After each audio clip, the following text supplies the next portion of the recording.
Hello friends, today is the 5th of August 2013 and we are in the appendix of the book Esoteric Astrology, and we are dealing with secret doctrine references first of an astrological nature, and then there will be also some cosmic fire references.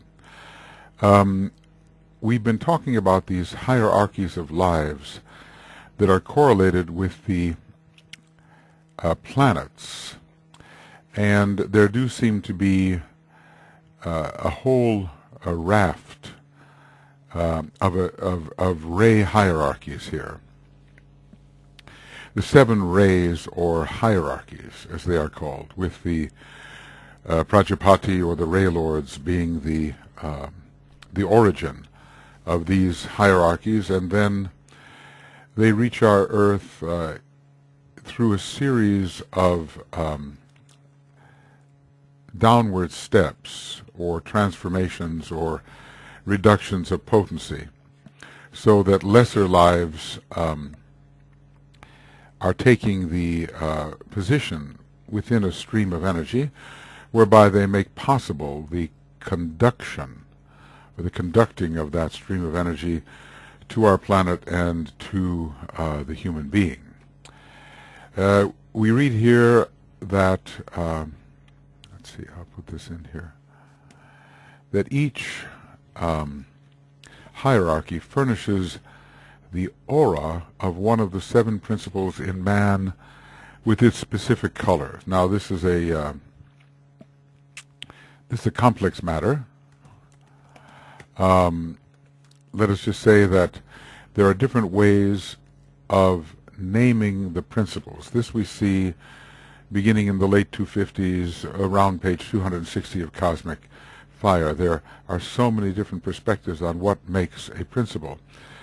But for the present, we can look at the Atmic principle, the Atmic vehicle, the principle of spiritual will, or Atma, the Buddhic principle of intuition or pure reason with the Buddhic vehicle, and the monastic principle, let's call it higher manas. And we might have to distinguish higher manas from the higher mind, where we find the location of the egoic lotus and that type of consciousness. Then there will be manas per se.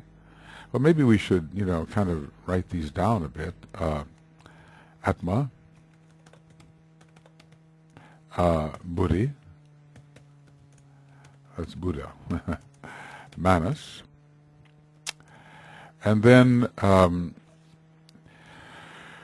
well, sometimes we call it higher mind, or the egoic lotus and its consciousness, then lower manas, then kama, and then prana, followed by occasionally the etheric body. So here we would already have 8 principles. Now sometimes I don't think the prana and the etheric body should be listed as separate principles, but they often are, and sometimes even the dense physical body is also sometimes listed. This section here in a treatise on cosmic fire is very interesting for approximately 10 pages, because it deals with the different perspectives on how to see these things, from very high perspectives and also those that are more strictly human. See here, the sun aspect in objectivity is called the egoic body or causal body, and then we are listing the ones as I have listed them. And here we have actually we have an 8-fold division. And the causal body is listed separately, as you see. This is one of the ones that relates perhaps most to where mankind now stands. A lower one lists the dense physical body as a principle. Here's another one, Atma, Buddhi, Manas, and then it doesn't distinguish between the causal body and higher mind. But then Kama Manas is listed, and also pure emotion, and the monad is listed as a sphere of manifestation in the monadic egg. So so much depends on how we choose to list these. Here is one where we talk about another enumeration of the principles of man as he manifests in the three worlds, the planes whereon the subjective and objective are united. And what have we here? And let us begin where man begins with, in this case, the lowest, the etheric body and prana still differentiated, desire mind, not kama and manas separate, but kama manas united, lower mind distinct, higher or abstract mind without the causal body mentioned, wisdom of the Christ force, which is Buddhi, and Atma. I think to our particular list we can also add here, in parentheses, kama manas. So, we will not list the monadic sphere, which might be found in a condition of blue. Let's see. Relating to Jupiter, which is its ruler. Each hierarchy functions the aura of one of the 7 principles of man with its specific color. The monadic vehicle through Jupiter, and also through the new expression of Virgo, I think will carry a bluish quality, and it will be 12-fold. There is a 12-fold structure in the monad which is suggested in many ways, but also in the second of the stanzas for the Ray methods of healing. Now, some of these that we could look at would be Atma is under Saturn and is green, is one of the possibilities. Buddhi is under Jupiter. Right. Let's go back here. Buddhi is under 3 planets, under Jupiter, Mercury, and also Neptune, and has the quality of blue and possibly some yellow, correlated with Mercury. Now we have, this is higher Manas, and let's leave that for a moment. The color of lower Manas can be under several planets, under Mars and Mercury in one of its expressions, and even Saturn in one of its expressions. Color orange. Here, Kama Manas, well, let's not worry about that. Let's think about Kama, and depending on the stage of development. So we can have anywhere from red to rose color, and sometimes blue. Prana, I think we should, although its color is golden under the sun, but the etheric body itself can be considered to be under the moon and Uranus with color violet. And in relation to the lowest subplanes, we have the 3 dense subplanes, and we can correlate that with Saturn. And maybe each one of the subplanes differently, but a color green can be connected. Now, higher manas, higher mind and its consciousness. The color is often considered to be blue, somewhat like the throat center, whose nature is silvery blue. If we have under Saturn here for Atma, its color is green. But if under Vulcan, the color red, orange would be added. Higher manas, we may be safe in looking at this in terms of the under Mercury, color yellow. There are just different ways of assigning this. Even lower manas has a quality of yellow, and sometimes when you look at the leadbeater representations of the aura, what you see is that the mental aspects of the aura come in under yellow. It's definitely the Mercurian color. Now, Mercury is found like everywhere, so Mercury is transcendental mind. It has humanity adds the yellow color there. As a matter of fact, we might be, well, there are just different ways of assigning these things. Mercury is also related to the abstract mind and to the son of mind and to the lower concrete mind, and so the color yellow is found everywhere there. The higher mind, we're talking about here subplanes, subplanes 2 and 3 of the higher 3 subplanes. The egoic lotus, of course, has a predominantly orange color, and so there is a blending there, and we have to remember that orange and blue are in a way our complements of each other.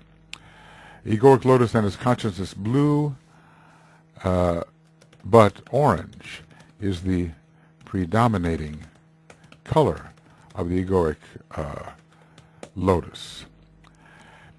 I don't know that there's any way to give a strict one-to-one correspondence. The color of the fifth ray, which rules the lower mind altogether, is exoterically the color orange, but an exoteric yellow can also be associated with the concrete mind.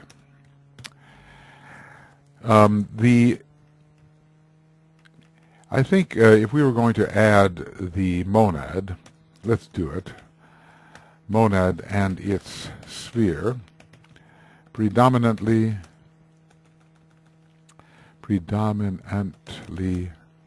blue because of Jupiter and Virgo, and its placement on the second subplane of the cosmic physical plane. Those subplanes are, as we know, actually are systemic planes. So there seem to be a variety of colors possible. The atmic quality, the color Atma is interesting because Atma expresses on a plane which represents both the first and third rays. It's the third of the 7 planes. It's the first of the Brahmic planes, and thus connected with the colors of the first ray.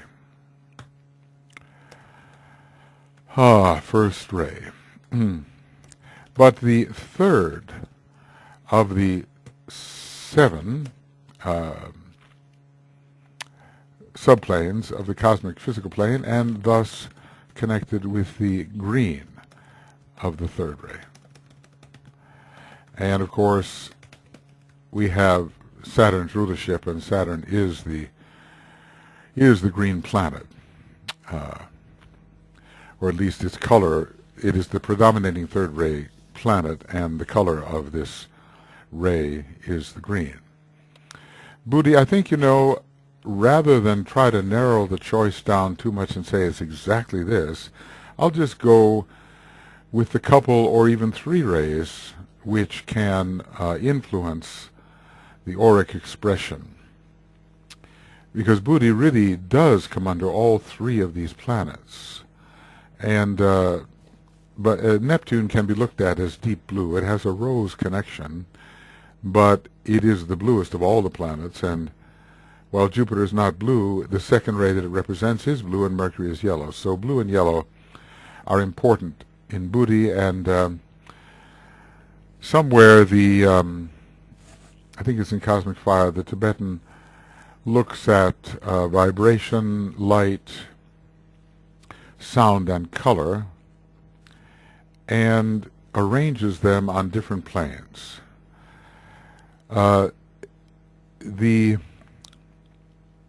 Whereas for the solar logos, the color of the Buddhic plane might be considered violet. For the planetary logos, it might be considered blue, and for man, the color of the Buddhic plane is yellow, because we go in the sequence yellow, orange, blue, and violet. For instance, if you consider the violet here of the systemic etheric plane is appropriate for man. The blue is appropriate for the astral sea.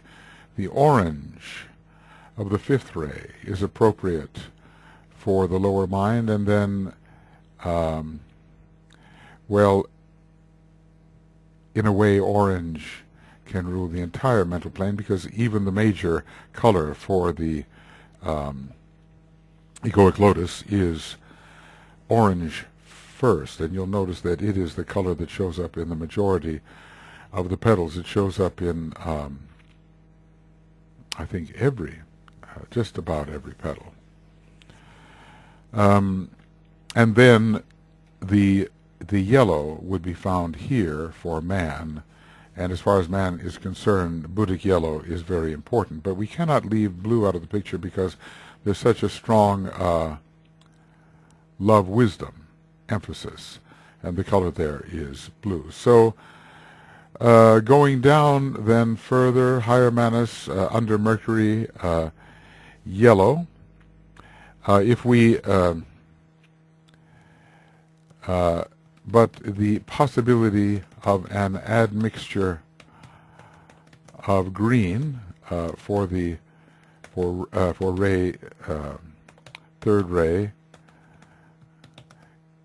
okay, is also present.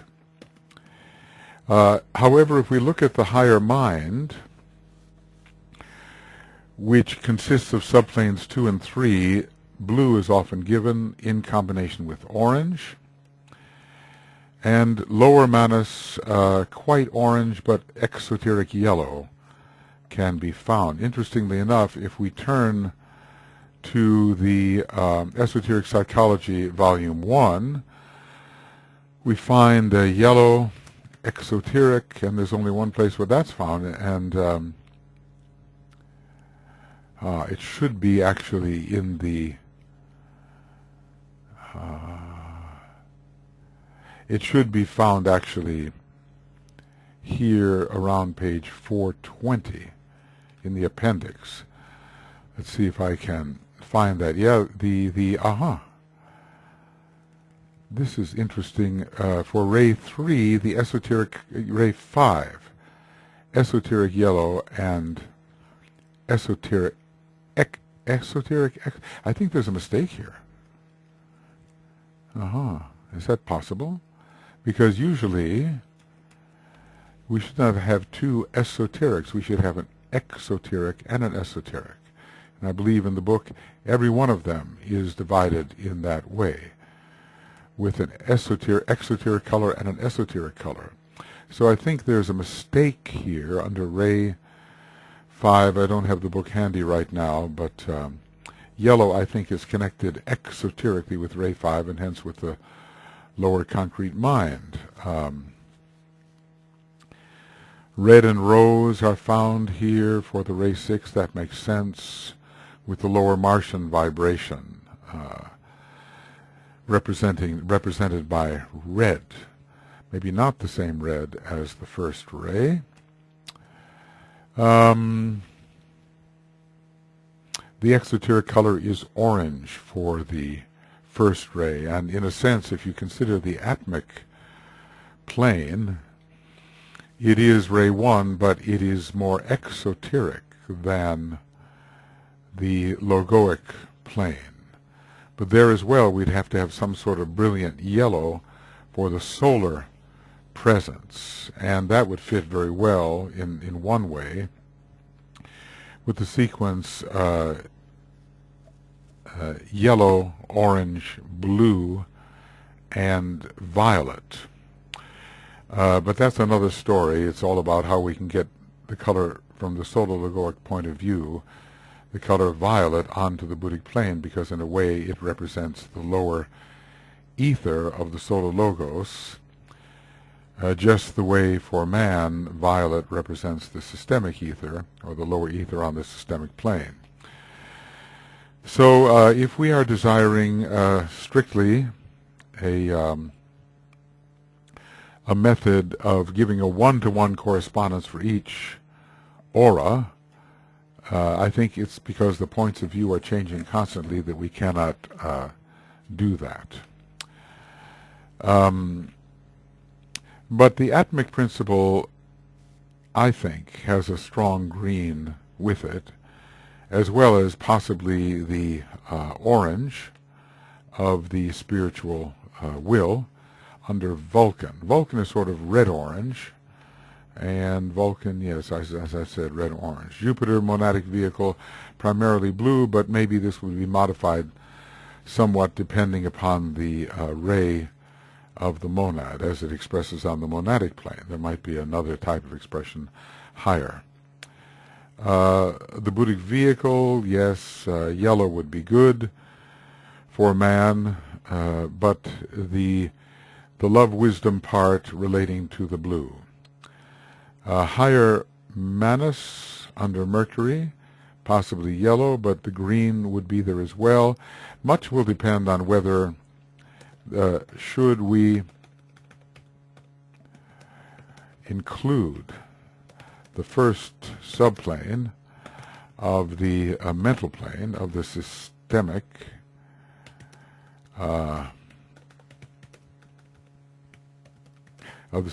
mental plane as part of higher mind, because then blue would be found. So higher mind, a combination of the blue, but orange, we do remember, predominates on the mental plane. But let us remember that indigo is an esoteric color for Ray 5, and we're dealing with the fifth plane. So indigo would be found also in association with this level whereon the soul is found. The complementary colors, which I can just name in kind of a not entirely accurate way, a suggestive way, the violet and the yellow are found together, the blue and the orange. And I think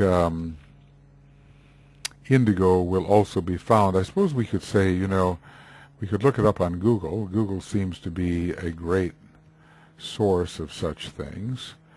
And maybe going a little too far, but okay, let's just see what they say. We'll say complementary complementary color. Complementary color. Aha, okay. Well, maybe they're just going to give that to us in a simple way. Images for complementary colors. I wonder how big we can make this. The indigo has a quality of orange, but it seems to have an admixture of yellow. The blue and the orange are opposing each other. Green and red are very interesting in terms of the first ray, and we're even told that first ray people may be colorblind and may hopelessly confuse green and red. I think we get a pretty good picture here, and maybe I can copy this image and, I don't know, possibly put it in here. You never know exactly whether this will work, but we give it a try, okay? 1, 2, and yes, we managed. So that is good for us to refer to. Primary colors are put here, and the complementary colors oppose. Red is the complement of green, green the complement of red. Blue is considered a primary color, but its complementary is orange. Indigo is not named, but we can see that deep blue, and there's some of the yellow-orange involved in it. And magenta is also not listed, and the blue-green is not listed, and the orange is even deeper. We get the idea. So can we, in fact, determine the color of the aura? Well, there's always a violet tinge to the etheric body, but prana is golden, and that is transmitted through the etheric body. When it comes to the astral body, red to rose, as we have seen, but there is some sense in which the astral may show blue. Whoop! I want to do that. Okay. The color of the astral body, actually DK says it's a rather murky business usually. Sort of gray and unclear. I suppose that's because of the condition. Let's just say this, that when the astral body is the vehicle for pure love, we will have the blue of the love wisdom, showing. Yes, it has to rose color and a certain quality of blue. If in the egoic lotus these colors are showing, you would wonder about in the auric vehicle itself, whether it would be completely homogeneous, or whether there would be admixtures of other colors. There are some dual colors in the chakras, you can see. The silver and the blue are found in the throat chakra, we're told, and the rose and the green are found in the solar plexus chakra. Let's see which one of those is the major color. I believe admixture green. Let's see how this works. The solar plexus, the color rosy with an admixture of green. Silvery blue with blue predominating for the throat center. Orange fire for the base of the spine primarily. Interesting here that the sacral center is not listed, and you would wonder whether the sacral center should not radiate with an orange fire, since it is the home of the mental elemental. There's a sense in which Leadbeater, if these refer to the Leadbeater assignments, he did leave the sacral center out of the picture for whatever reason. There is also the question of whether the base of the spine should have a more strongly red color than orange per se. Anyway, there are some chakras which have more than one color, and there are petals of the egoic lotus which of course have multiple colors, and you rather expect that to be a multicolored demonstration. So you would wonder then whether the aura itself from each one of these principles would be somewhat multicolored and not necessarily homogeneous in color. This would be the question. Well, anyway, I've expanded a bit on that and probably added a degree of complexity to it, wondering, there may be a predominating color in the aura that it represents a particular principle. Remember, a principle is, as it were, an aspect from the monadic energy, which, a quality of monadic energy which descending takes up its focus on a particular one, let's say, of the systemic plane. So those colors, in a way, those qualities, those notes, are descending from the monad itself. And the result is that the color or the note is transferred to the vehicle. Now, we could wonder whether we should go more in order of the colors in the spectrum, but I don't think that really works. Even if we began with the Atmic plane as kind of a red and orange, well, the next color would be yellow. That is possible. One can possibly relate that to the Buddhi. Now, the next color, if we're going in spectral order, would be green, and we can possibly relate that to the triadal mind, because there is much of Saturn in that triadal mind. Wherever Saturn is, if it's not black, its major color would be green.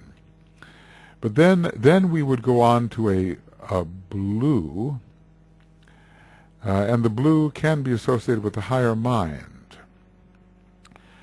But then we're going to run into trouble because the indigo would have to be related to the higher mind particularly, because it's the esoteric color of the fifth ray. But then blue does not follow indigo, it precedes it.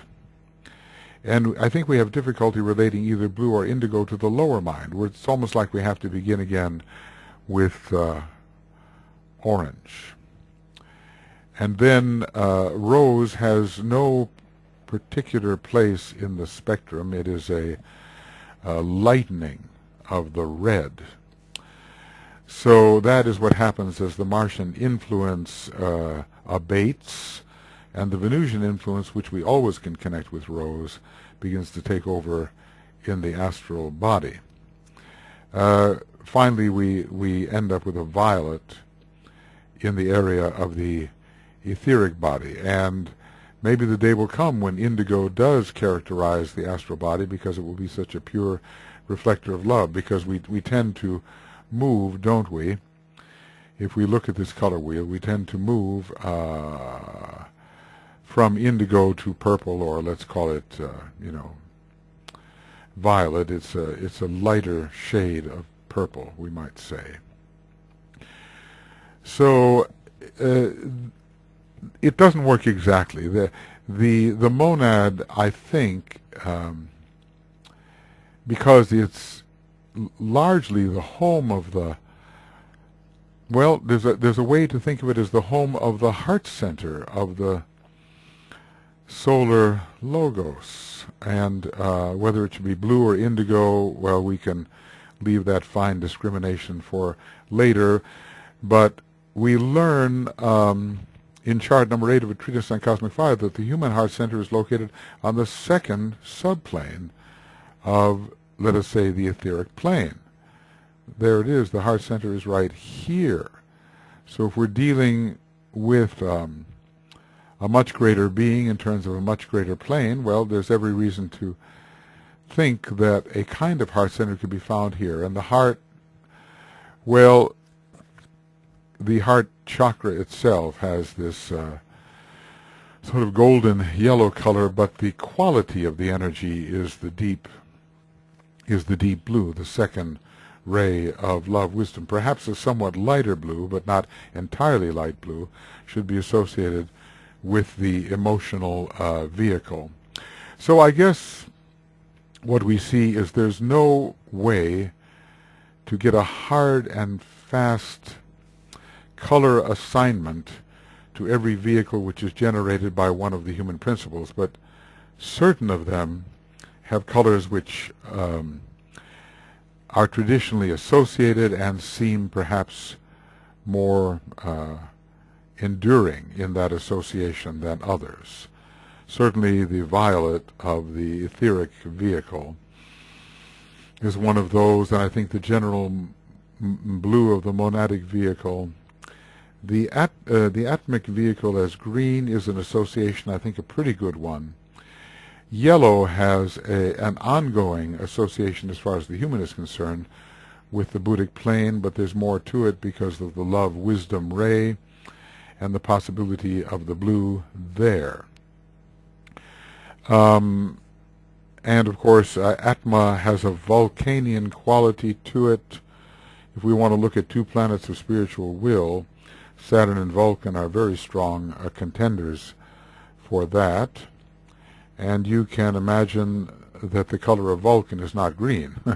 It's much more the red-orange. So that's possible there. And that would bring some of the color green into the triadal mind. This is interesting because the higher mind per se, consisting of subplanes 2 and subplanes 3, carry a love-wisdom quality. And orange and blue are complements, so the love-wisdom is suggested by the blue color of the higher mental plane, whereas the triadal mind does not have so much that quality of love, and so a green color associated with it, at least partially, is reasonable. When we come to the lower mind, well, it depends on how we look at it. Esoterically, the color yellow can, or the color orange can be found, but from another perspective, I'll have to check this in the book. They seem to break up. There's a breaking up of the pattern of exoteric, esoteric, only in the realm of mind. Is that a mistake? Can there be an exoteric yellow as well? Let's just go back here to this, to page 420 or so of Esoteric Psychology 1. And we seem to have, this is the only variation where it says esoteric color and esoteric color. It just seems like a mistake, but since I don't have the book handy, I cannot go and confirm that. I will try to do that later. We don't have the color orange here, and in many ways the exoteric color of the fifth ray is orange, and it is a strongly mental color, but it's also connected with prana and vitality.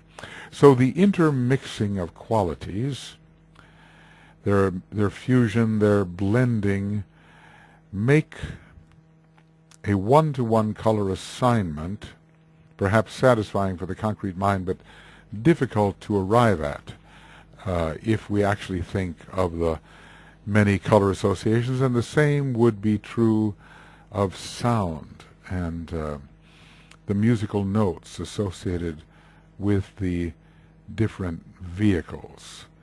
I mean, one can, perhaps somewhat do that, but that's another story. I might be able to associate the note B with the violet etheric vehicle. Some say that the note C, which is a red note, should be associated with the astral vehicle. And Rose has no particular note associated with it unless we use one of the accidentals. And by that, we'd have to perhaps C sharp will not work because it would be more red-orange in the usual way of proceeding semitone by semitone up the 12 tones of semitones of an octave. But that's I'm tempted to get into this, but I dare not let myself be tempted too far. The concrete mind, for a moment, has the orange connected with it, which would bring in the note D, which is specifically an orange note, as Blavatsky has given it. But if yellow is connected with it as well, yellow is very much connected with the note Mi, or the E, which is a discriminating note. But from another point of view, Buddhi is yellow and connected with Mercury and the note Mi, or in the solfege system, do re mi fa sol la ti do, it's a M-I, Mi it's called. It would be connected with the note E. Now the higher mind is the realm of the egoic lotus, or soul, and there the dominant note would be G particularly. But if you start on a D, the dominant note becomes an A, which is indigo, and that is interesting. Let's see if there's any other. The higher mind, yes, in blue would associate with the note G. The personality is always associated with the note F, but it seems that perhaps Fa, F is Fa, G is Soul, and Do is the note C. C is oftentimes given as the starting point, and musicians with sensitivity do connect it with the first ray and with the color red. So within the spiritual triad itself, we would have the notes Fa here, Soul for Buddhi, and Do, which can be connected with red, Fa Sol Do, or we would it would be Fa Sol Do da di pom, yeah, Fa Sol Do. From another perspective, the monad is an octave higher than the base note. What shall the base note be considered? It's the note of matter. And sometimes the base note will be considered a red, and the monad would have red associated with it because it's the first ray focus, let's say, within man.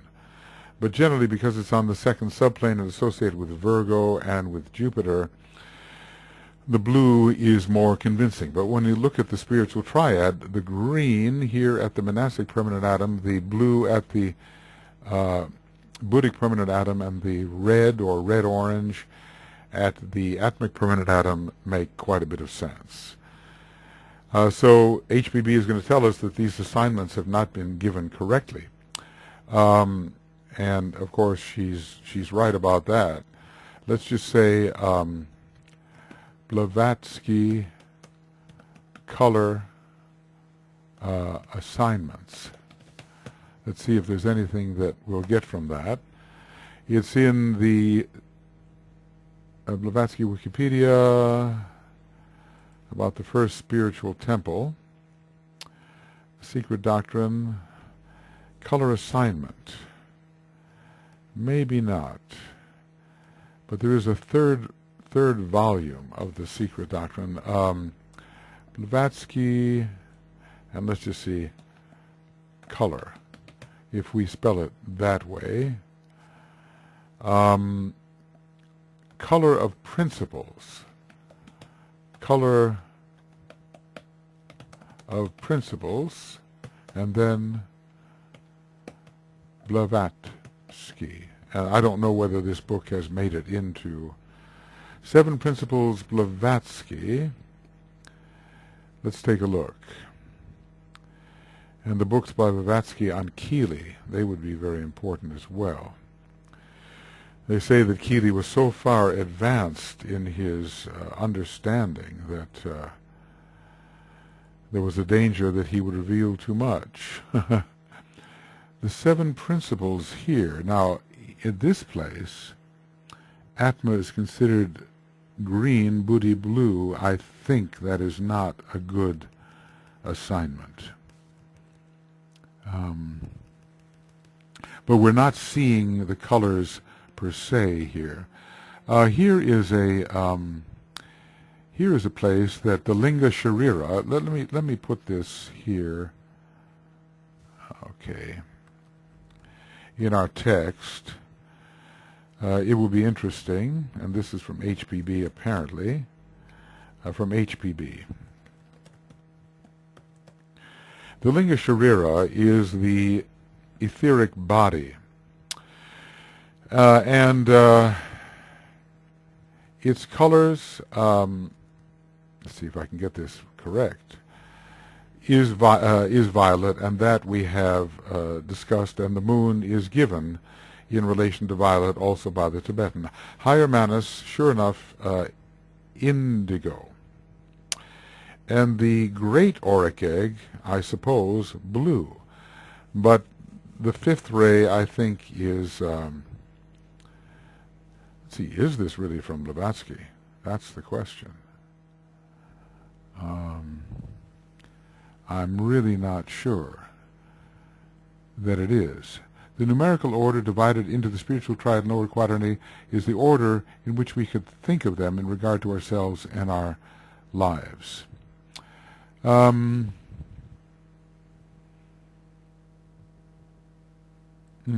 has written this?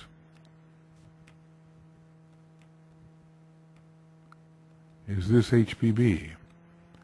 There's some sort of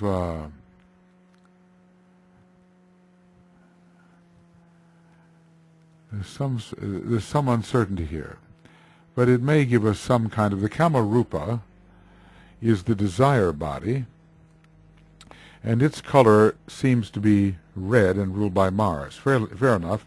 And prana representing vitality. He does have us do vitality exercises with orange. That makes sense. Buddhi is connected with lower mind. It's connected with Mercury, and that makes sense as well. The note is me. Now, in this case, lower mind, in relation to the third ray, see here, there's a mistake here.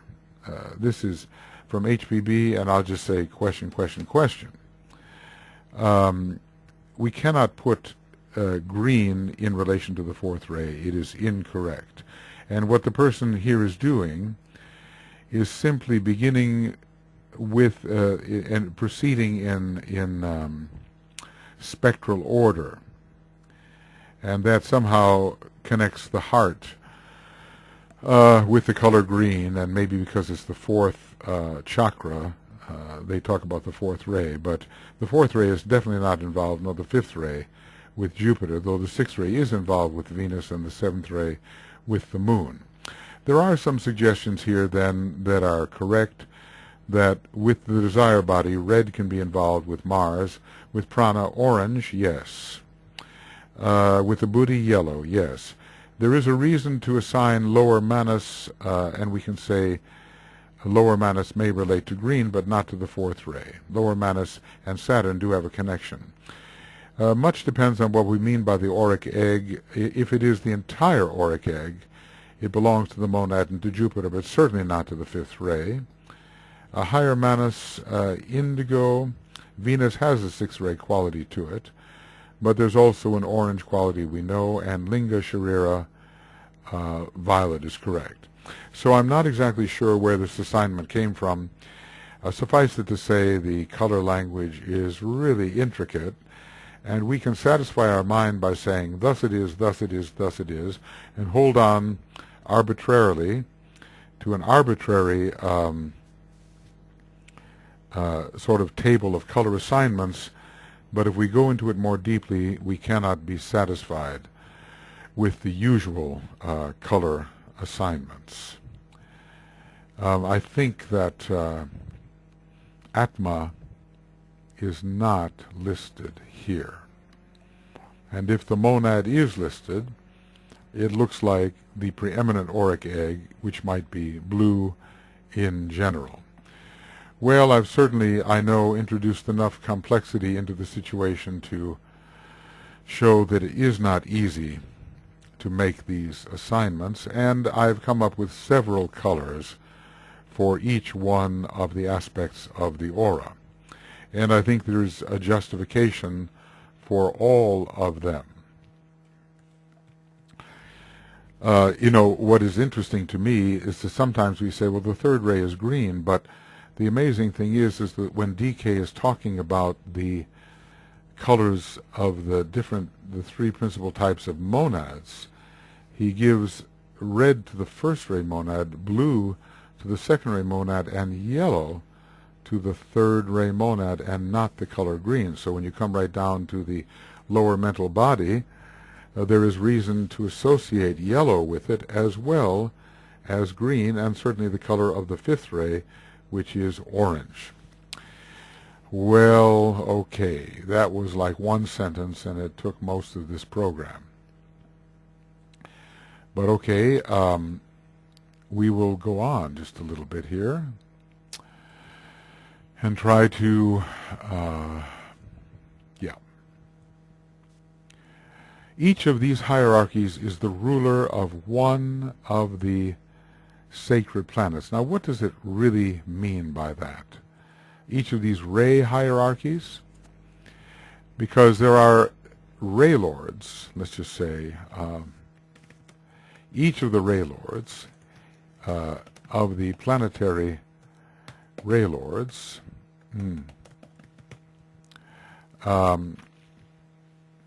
is the ruler of a sacred planet. No, that's right. Sacred planet.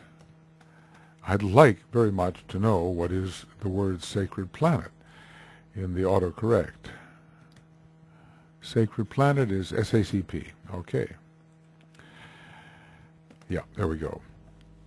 So each of these Ray hierarchies is attuned to a particular sacred planet, and the ray passes through that planet. So we can say is each of the Ray hierarchies dominates or controls the expression of one of the sacred planets, and also controls in relation to the non-sacred planets.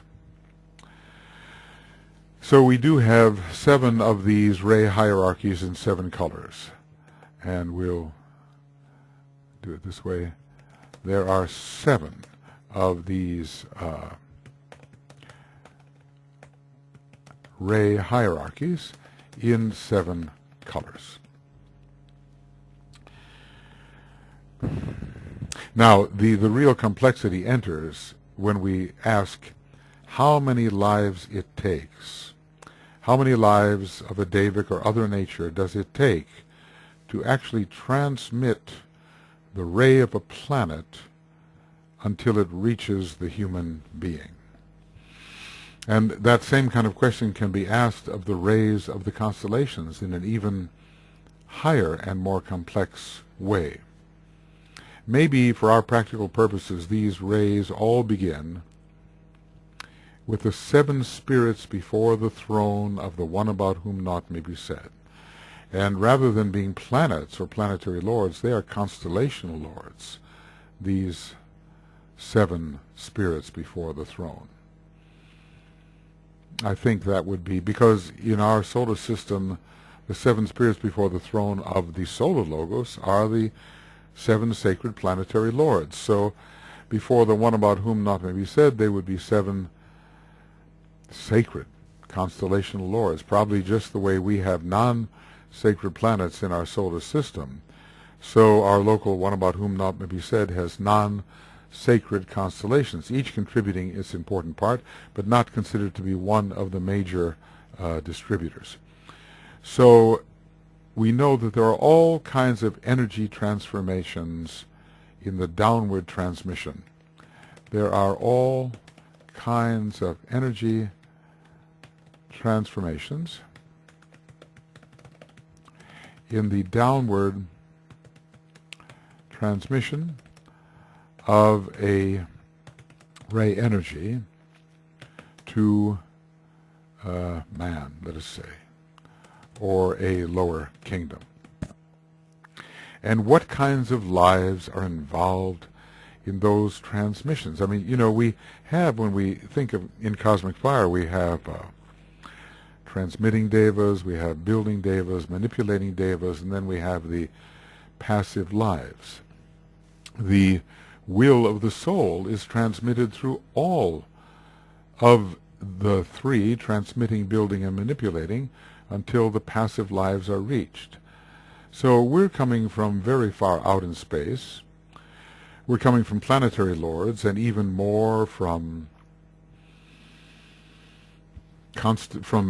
solar lords and from constellational lords, and we're still just talking about 7 qualities of energy.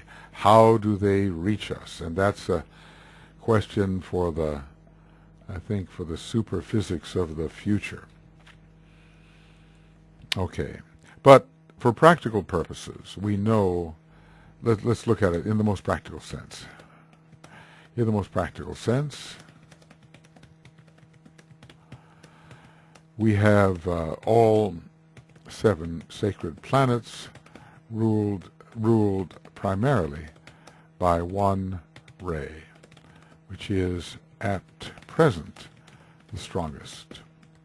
You know, Venus, 5th ray, Mars, 6th ray, Uranus, 7th ray, that kind of thing. So Blavatsky introduces the idea of Ray hierarchies, which in a way rule the planet. DK is not so explicit about this. Master DK is not so explicit about Ray hierarchies, which rule a particular sacred planets.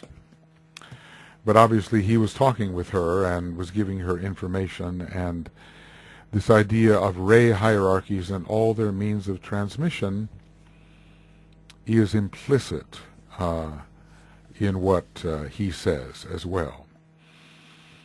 I think, though, that maybe we should not confuse the groups of monads that we call creative hierarchies, you know, found here, for instance, these.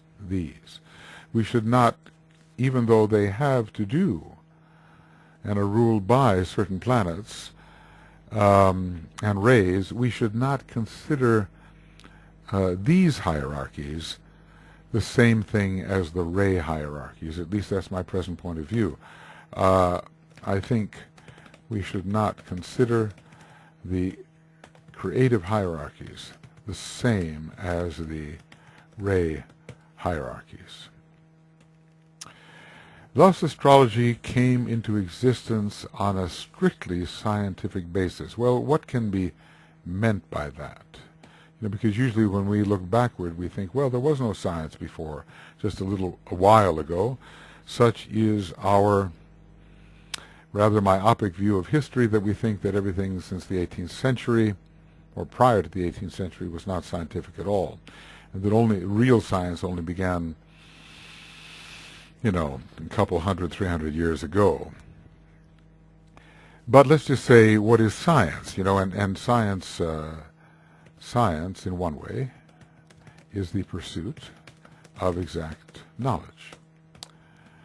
So astrology was born through the pursuit of exact knowledge, often experimentally. Now, of course, the ancient god kings associated with Shambhala and with hierarchy and with the hierarchy of solar angels, they had exact knowledge. And let's just say it is also possible to communicate. I'm just going to use that word. Communicate exact knowledge without the experimental method. So astrology may also have come into existence on our planet through such communication, but oftentimes experiment would be used for the sake of verification, and if ever the ancient tradition was lost and one wanted to go more into detail on these things, an experiment and the scientific method confirming one's thoughts or hypotheses would have to have been used. But let's just say what HPB is saying here. She is saying that astrology actually is an exact science. An exact science. Now, DK will say that this is true, but that exact science has not been proven before the bar of humanity yet, despite, as he says, despite notable successes. So we have a ways to go to prove the coordination of planetary and stellar positions with the quality of life on Earth. But it's not, in other words, it is susceptible to proof. This is what DK constantly says. DK tells us that astrology is susceptible to proof, and that we must undertake this kind of proof using also statistical.